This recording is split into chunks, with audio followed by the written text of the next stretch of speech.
Hello mga ka-keepers, may ano tayo dito. May superworm tayo dito. So pinarami ko yung superworm. Nandito nakalagay. Ayan yung mga superworm natin. Dito nakakalabas na yung iba. Yung ibang superworm. Ayan siya oh. Ayan superworm natin.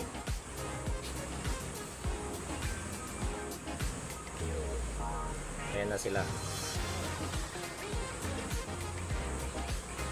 So lumalaki na sila, no.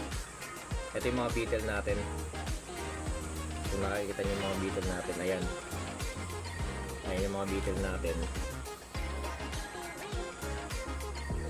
So mga ano sila, matataba. Basang-basa yung pinakano nila, no, yung pinakakukupit nila, parang naging ano na, naging burak na, naging chocolate na. So ayan sila, tapos nadurog na yung ano ng tray ng itlog, nadurog na yan. So inaya ko lang silang ganyan para ano, para mas marami pa sila at saka malulusog sila, oh guys. So kung nakikita nyo yan, ang dami niya, no. Yung iba maliliit pa. Ayan. Yung iba kasi maliliit pa. Ayan sila. Ayan, no.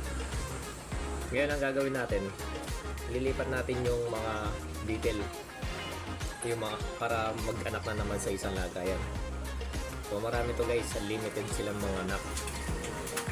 So titignan natin, lilipat natin to sa ibang lagayan na ganito, yung aluminum.